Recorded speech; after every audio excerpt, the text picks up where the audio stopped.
नमस्कार, जन टीवी उत्तराखंड में आप सभी का स्वागत है। मैं हूं प्रभात। सबसे पहले हेडलाइंस। सीएम धामी का जम्मू कश्मीर दौरा। बसंतपुर में की बीजेपी प्रत्याशी दर्शन सिंह के समर्थन में जनसभा। कांग्रेस और पीडीपी पर साधा निशाना।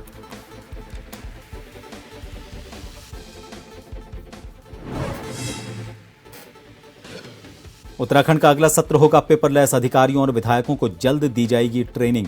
नेवा परियोजना से जोड़ा जाएगा।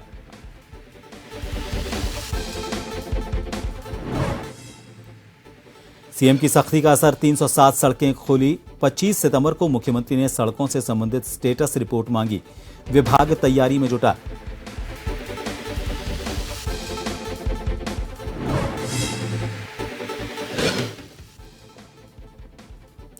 सांसद अजय भट्ट का खटीमा दौरा। शहीद स्मारक पहुंचे, शहीदों को दी श्रद्धांजलि। स्वच्छता अभियान में हुए शामिल। कार्यकर्ताओं से की मुलाकात।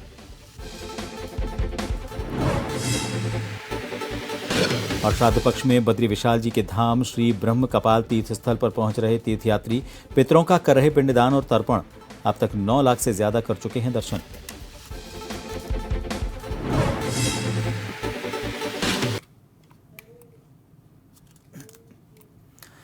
चलिए अब खबरों पर विस्तार से नजर डालेंगे। सबसे पहले खबर है बसंतपुर से। मुख्यमंत्री पुष्कर सिंह धामी ने बसंतपुर बसोहली जम्मू कश्मीर में भाजपा प्रत्याशी दर्शन सिंह के पक्ष में एक जनसभा में हिस्सा लिया। यहां भाजपा कार्यकर्ताओं ने मुख्यमंत्री का जोरदार स्वागत किया। मुख्यमंत्री ने कहा कि वो देवभूमि उत्तराखंड से आए हैं, जहां हर स्थान में देवों का वास है।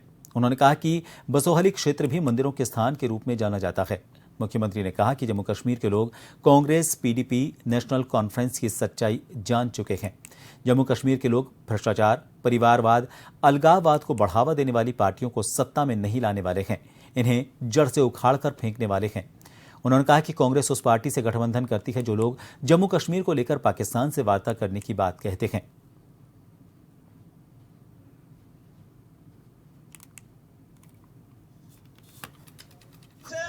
कि वो आप जम्मू कश्मीर के युवा नौकरी मांगने वाले नहीं, बल्कि आने वाले समय में नौकरी देने वाले बन रहे हैं। आदरणीय मोदी जी ने अवंतीपुरा और विजयपुर में एम्स की स्थापना के साथ ही जम्मू क्षेत्र का सबसे पहला आईआईएम स्थापित कर जम्मू कश्मीर के युवाओं को विश्व स्तरीय शिक्षा का संस्थान देने का ऐतिहासिक कार्य किया है। भाइयों बहनों, जिसके बारे में देश की आजादी के बाद से लेकर आज तक कभी सोचा नहीं गया। जब से मोदी सरकार ने देश की सत्ता संभाली है, तब से देश डिजिटाइजेशन की तरफ तेजी से बढ़ रहा है और जिन विभागों में आज भी पेपर वर्क किया जा रहा है, वो भी अब डिजिटाइजेशन की तरफ रुख कर रहे हैं। इसी सिलसिले में अब उत्तराखंड विधानसभा में भी इसकी नींव रख दी गई है और विधानसभा का आगामी सत्र अब पेपरलेस करने की तैयारी है। इसके लिए देहरादून और गैरसैंण के भराड़ीसैंण में बनी विधानसभा को भारत सरकार के डिजिटल इंडिया कार्यक्रम के तहत नेवा परियोजना से जोड़ दिया गया है और अधिकारियों को ट्रेनिंग दी जा रही है।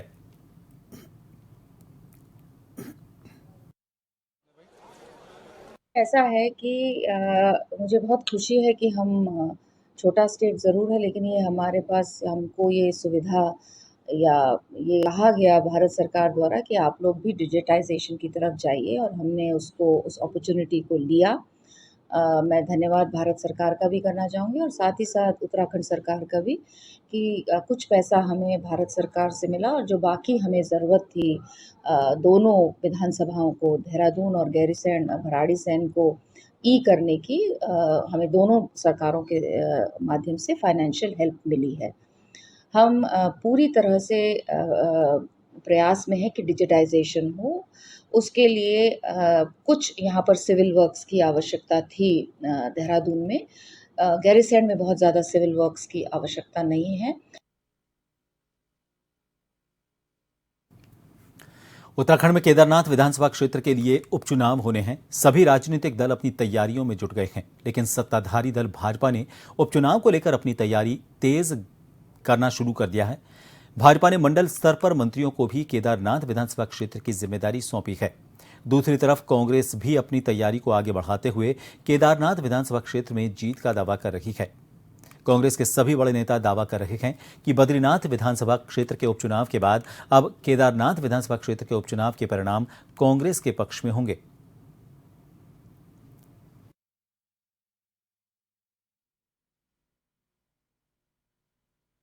हमने कहा कि अब जितने भी चुनाव होने हैं उसमें कांग्रेस को अपनी धरती पता चलेगी। उसमें केदारनाथ का चुनाव भी है, निकाय के चुनाव भी है, पंचायतों के चुनाव भी है। यानी कि मैं ये कह सकता हूँ कि अब हम किसी भी चुनाव के लिए भारतीय जनता पार्टी तैयार है। हम अपने उस तैयारी को संगठनात्मक दृष्टि से तो मैं कह ही रहा हूँ, अपने प्रदेश की सरकार, माननीय केंद्र के हमारे सरकार जिसमें माननीय हमारे प्रधानमंत्री आदरणीय मोदी जी के काम के आधार पे मैं बात कर रहा हूँ। क्योंकि आज जनता जिस प्रकार से हमें आशीर्वाद दे रही है, जिस प्रकार से हमारी बात को स्वीकार कर रही है, तो वो एक आधार बनता है चुनाव में जाने का और उसमें लड़ने का और साथ में उसमें जीतने का। उधम सिंह नगर के सीमांत खटीमा में अपने तय कार्यक्रम के अनुसार नैनीताल लोकसभा सीट से सांसद अजय भट्ट पहुंचे। उन्होंने कार्यकर्ताओं से मुलाकात कर सबसे पहले शहीद स्मारक पर पहुंचकर शहीदों को श्रद्धांजलि दी। वो सभी भारतीय जनता पार्टी के कार्यकर्ताओं के साथ मिलकर स्वच्छता अभियान चला रहे हैं। मीडिया से रूबरू होते हुए उन्होंने बताया कि प्रधानमंत्री नरेंद्र मोदी के जन्म दिवस पर स्वच्छता पखवाड़ा शुरू किया गया है। इसके अंतर्गत गांव, शहर, गली मोहल्ले में स्वच्छता अभियान चलाया जाना है।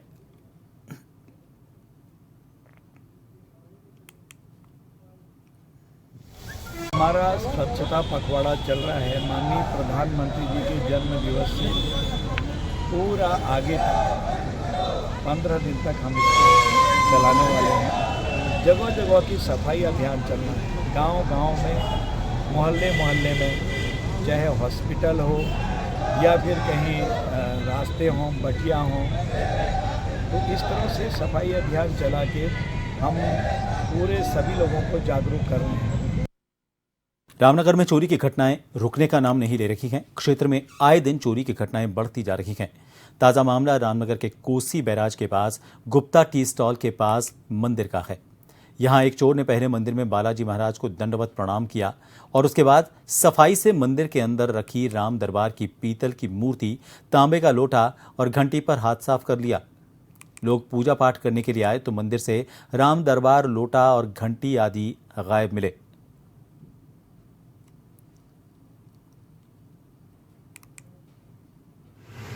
दुकान के बगल में मंदिर है, वहाँ से चोरी नशेड़ी ने 9 बज के कुछ मिनट पर दिन में मंदिर के राम दरबार था वो पीतल का, और एक तांबे का लोटा था और एक घंटी थी। अभी नहीं लाई थे घंटी, पहले भी चोरी हो गई थी वो, तो वो तीनों चीज़ें नशेड़ी ने चुराई है। क्या कहते हैं, उसकी वीडियो हमने अपने कैमरे में देखी।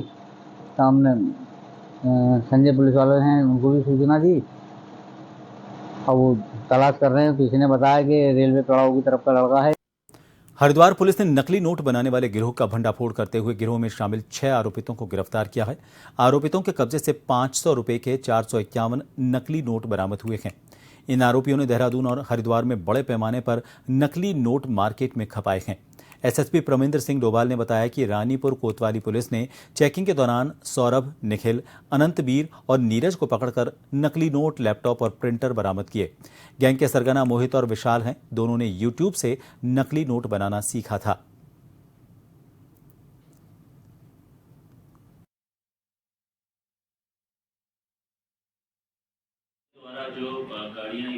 एक चेकिंग के दौरान रानीपुर में सुमन नगर के पास में चेकिंग के दौरान जो 2 लोगों को पुलिस के द्वारा रोका गया था। जो संदिग्ध व्यक्ति थे, इनसे जब इनकी चेकिंग की गई तो इनसे कुछ जो नोट हैं, 500 के जो नोट हैं, वो नकली नोट प्राप्त हुए थे। पुलिस के द्वारा जब इनके और इनके साथियों के बारे में पूछताछ की गई तो सभी को करते हुए करीब 5 लोग इसमें पुलिस ने अभी तक अरेस्ट किए हैं। इसमें जो मुख्य अभियुक्त है, 6 अभियुक्त इसमें अरेस्ट किए गए हैं। और इसमें जो मुख्य अभियुक्त है वो पूर्व में यहाँ पर एक कंपनी में काम करता था, उसके द्वारा ही इन लोगों को जोड़ा गया था। और 6 के 6 अभियुक्त, इसमें 5 सहारनपुर क्षेत्र का और 1 हापुड़ का रहने वाला है, जो यहाँ पर हरिद्वार में रहने के साथ साथ देहरादून में भी ये इस तरीके से नकली नोट बनाने के साथ और उसको फुटकर में बाजार में चलाने का काम ये लोग कर रहे थे। देहरादून में डेंगू की रोकथाम को लेकर जिला प्रशासन ने बड़ा कदम उठाने का दावा किया है। डीएम सविन बंसल का कहना है कि डेंगू की रोकथाम के दिशा निर्देश जारी कर दिए गए हैं। उनका कहना है कि नगर निगम को भी स्वच्छता अभियान चलाने के दिशा निर्देश दिए गए हैं। अगर कहीं भी किसी तरह की लापरवाही देखने को मिलती है तो सख्त कार्रवाई की जाएगी।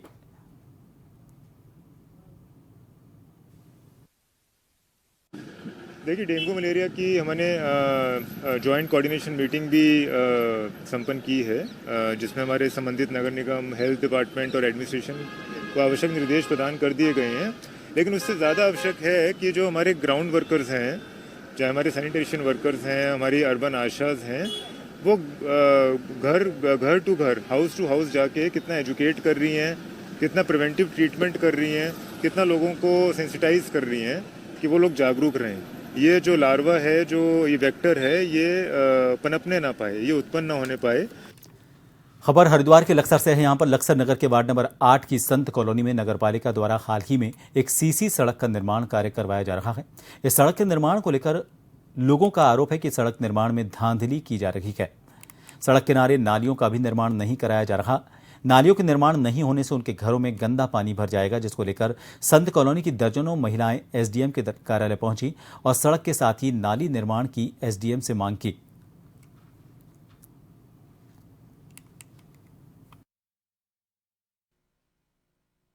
15 साल से देख रहे हैं, पूरी कॉलोनी है जो कि नाली का पानी जाने का कोई साधन नहीं है।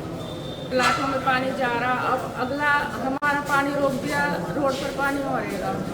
अब 15 साल से रोड नहीं बनी है वहाँ पे।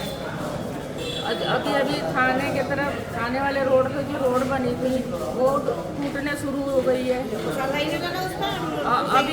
जो शुरू हो रही है, आधी बन रही है बाग के तरफ, वो भी रोड उसमें बजरी दिखाई दे रही ऊपर से। हमें जेपी के पास आए हैं, 8-10 लेडीज आई हैं, संत कॉलोनी से बोल रहे हैं। और क्या नाम, ये कोतवाली के सामने सड़क बनी थी, वो 1 महीना भी नहीं चली। और क्या नाम, अब जो है इन्होंने आम के बाग के दौरे सड़क बनाई है। और क्या नाम, वो इतनी ऊंची बना दी है कि हमारी कॉलोनियों में पानी भर रहा है, घरों में पानी भर रहा है। उसकी वजह से हम बहुत परेशान हो रहे हैं, बच्चे गिर रहे हैं हमारे। कोई ऐसी सुविधा करो कि जो हमारे घरों के दौरे सड़क बने, नालियाँ बने। हमें नालियों की बहुत ज़्यादा आवश्यकता। मेरे पास संत नगर कॉलोनी से महिला आई जरूर थी, लेकिन मेरे पास वो पानी के इशू के लेके आई थी कि जल निकासी की वहाँ पे समस्या हो रही है, वहाँ पे जल भरा हो रहा है। तो मेरी संबंध में ईओ साहब से वार्ता हुई है। उन्होंने कहा कि अभी हमारे पास बजट नहीं है, लेकिन जैसे ही बजट आएगा प्रायोरिटी में हम इस काम को कर देंगे। इसके अलावा जो ठेकेदार के संबंध में जो शिकायत है, मेरे को भी वो शिकायत प्राप्त नहीं हुई है। अगर मेरे को शिकायत प्राप्त होती है तो इसमें एक छोटे से ब्रेक के लिए यहां रुकेंगे। आप देखते रहिए जन टीवी।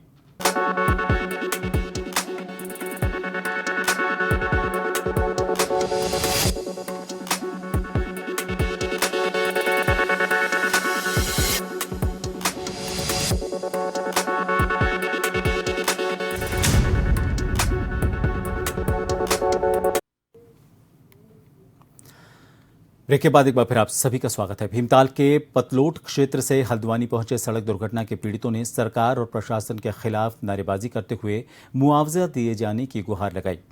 पूर्व दर्जा राज्य मंत्री हरीश पनेरूर के नेतृत्व में भीमताल विधानसभा क्षेत्र से हल्द्वानी पहुंचे सड़क दुर्घटना के पीड़ितों ने बताया कि 5 जून को पटलोट क्षेत्र में सड़क दुर्घटना हुई थी, जिसमें मैक्स खाई में गिरी थी। 7 लोगों की मौत हुई थी और 7 लोग गंभीर रूप से घायल हुए थे। इसमें प्रशासन ने मृतकों के परिवारों को 4 लाख रुपए और घायलों को मुआवजा देने की बात कही थी, लेकिन 4 महीने बीत जाने के बाद भी मृतकों के परिजन को आधा मुआवजा मिला है, जबकि घायलों को कोई मुआवजा नहीं मिला।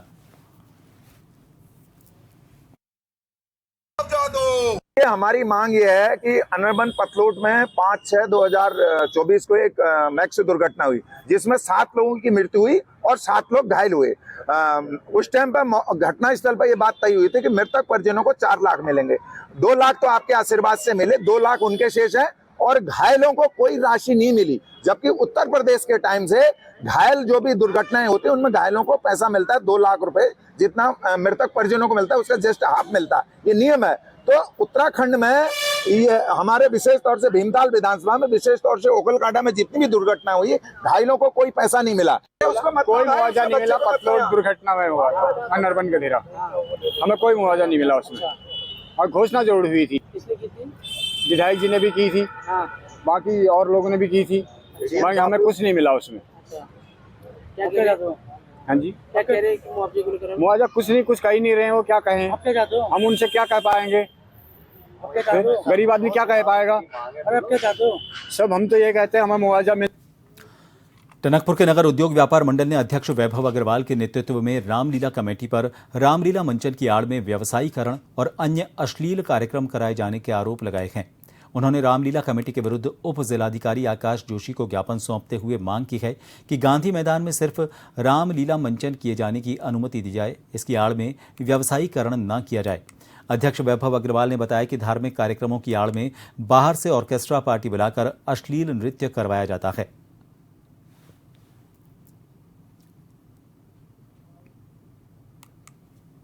हमारा जो रामलीला शहर में हो रही है, रामलीला से हमारे किसी प्रकार का कोई विरोध नहीं है। धार्मिक कार्यक्रम का किसी प्रकार का कोई विरोध नहीं है, लेकिन धार्मिक कार्यक्रम की आड़ में अपनी इकोनॉमी को अच्छा करने के लिए जो कमेटी व्यावसायिक कार्यक्रम करवाती है, वहाँ व्यावसायिक प्रतिष्ठान खुलवा देती है।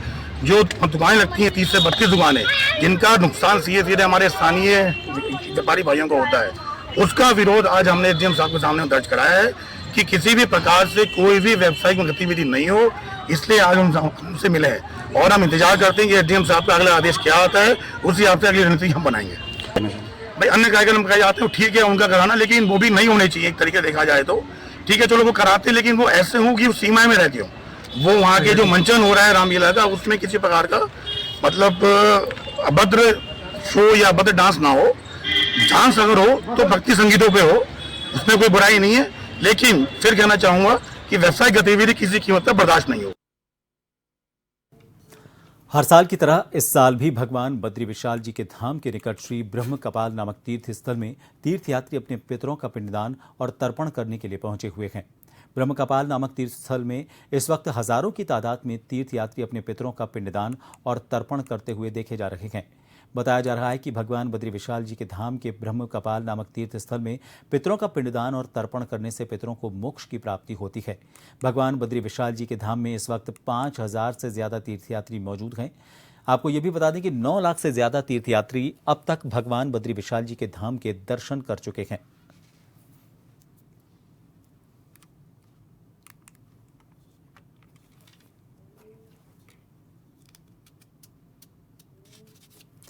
बरसात के मौसम में भी लोहाघाट नगर की जनता पेयजल किल्लत से जूझ रही है, जिस कारण नगर वीडियो में जल संस्थान के खिलाफ भारी आक्रोश है। नगर के आक्रोशित लोगों ने निवर्तमान पालिका अध्यक्ष गोविंद वर्मा के नेतृत्व में जल संस्थान के खिलाफ जोरदार नारेबाजी करते हुए उग्र प्रदर्शन किया और पेयजल आपूर्ति की मांग की। लोगों ने कहा कि बरसात के मौसम में भी जल संस्थान द्वारा भरपूर पानी जनता को उपलब्ध नहीं करवाया जा रहा। लोगों को 3 से 4 दिन में मात्र 20 से 30 मिनट पानी उपलब्ध करवाया जा रहा है। साथ ही निवर्तमान पालिका अध्यक्ष वर्मा ने चेतावनी देते हुए कहा कि अगर जल्द समस्या का समाधान नहीं किया गया तो वो जनता को साथ लेकर उग्र आंदोलन करेंगे। जल संस्थान के अधिशासी अभियंता बिलाल यूनुस ने बताया कि नगर की कई पेयजल योजनाएं आपदा में क्षतिग्रस्त हो चुकी हैं, जिन्हें ठीक करने की कोशिश की जा रही है। ये रोना है कभी बरसात के कारण और कभी गर्मी के कारण और कभी जाड़ों में पाइप पाले से बंद हो गए हैं और हमेशा यही रोना होता है। और जो लोहागढ़ की जनता, आम जनता है, जो कोई इनके जो छोटे आश्वासन है उसमें पिस रही है। अब जल संस्थान से यही कहूँगा कि अब आर पार की लड़ाई होगी। आपके द्वारा गर्मियों में कहा जाता है स्रोत सूख गए हैं और बरसात में कहा जाता है कि हमारे सारी पाइप लाइनें बह गई हैं और जाड़ों में कहा जाता है कि पाले से सारी पाइप लाइनें स्ट्रोक हो गई हैं। तो इसकी जिम्मेदारी आपकी है। आप किस अधिकार से जनता से बिल ले रहे हैं पूरे साल का और पानी दे रहे हैं साल में 3 दिन और बार बार कहने के बाद भी अब जल संस्थान की इतनी हिम्मत होगी कि कर्मचारी भी न एक्शन न यही न यही फोन उठाने को भी फोन भी नहीं उठा रहे हैं। है पानी के लिए इतनी बरसात होने के बाद भी लोहाघाट में पानी की पूर्ति नहीं हो पा रही है। ये सब जल संस्थान की लापरवाही की वजह से ही हो रहा है। इतनी दिक्कत पानी की है नहीं। आज तक तो हम मानते थे कि बारिश नहीं हुई है, गर्मी है, लेकिन इतनी बरसात के बावजूद भी लोहाघाट में पानी की व्यवस्था नहीं है। आज तो इस हफ्ते पूरे 10 दिन हो गए हैं, पानी नहीं आ रहा है।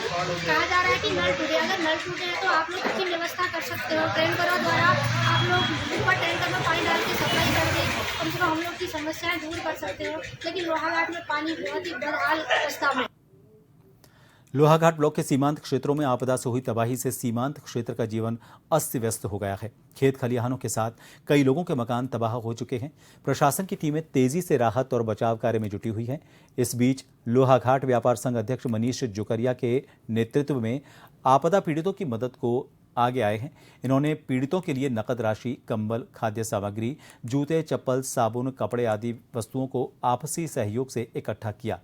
तहसीलदार जगदीश सिंह नेगी ने हरी झंडी दिखाकर आपदा राहत वाहन को रवाना किया।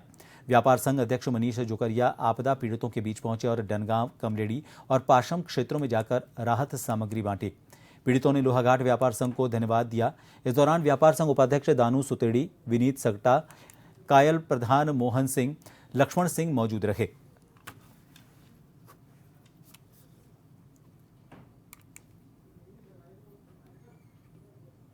के कारण हमारा पूरा क्षेत्र प्रभावित हुआ है।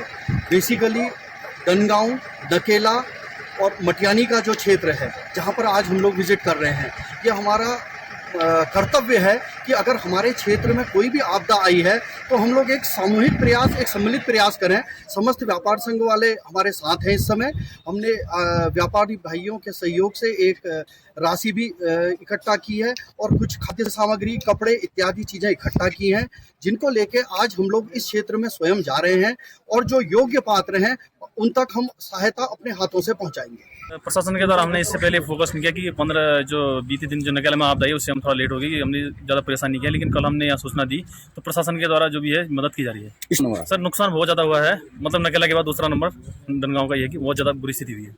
मकानों के चारों तरफ से अधिक संख्या में बहुत मलबा आ गया है, मतलब लोग घर में रहने को मजबूर है। सर तो क्या कहेंगे इसमें? तो कल हम गए थे, डीएम साहब के मिलने गए थे। भूगर्भ वालों के द्वारा जाँच करी जा रही है, उस जाँच के बाद ही पता चल गया कि क्या स्थिति है।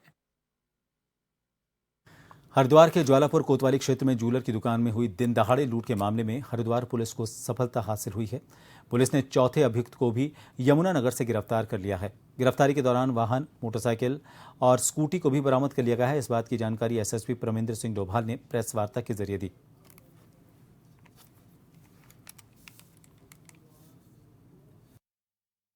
पुलिस के द्वारा कल देर रात जो हमारा चौथा अभियुक्त है अमन, की अरेस्टिंग यमुनानगर से की गई है। आज पुलिस अभिरक्षा में उसके द्वारा 27 की रिकवरी कराएगी, जिसमें उसके द्वारा और उसके साथियों के द्वारा जो मोटरसाइकिल और स्कूटी उस घटना में सम्मिलित की गई थी, तो उसको रिकवर किया है। साथ में पुलिस इस चीज जो उसके पास जो पैसे उनके द्वारा दिए गए थे वो भी पुलिस ने रिकवर कराए थे। इसके साथ ही अभी हम लोग जल्दी ही इनको सभी अभियुक्तों को, तीनों अभियुक्तों को पुलिस रिमांड में लेके जो मुख्तसर पंजाब में इनसे इनके घरों में एक बार जरूर हम लोग चेकिंग करेंगे, चेकिंग के लिए ले जाएंगे। वहाँ पर जो सामान की बरामदगी के संबंध में हम लोगों के द्वारा जो उनके द्वारा जो सूचनाएं बताई गई, उसके लिए हम प्रयास करेंगे कि जल्दी उसकी भी हम लोग रिकवरी कराएं। और फिलहाल के लिए इस बुलेटिन में इतना ही। मुझे दीजिए इजाजत। नमस्कार।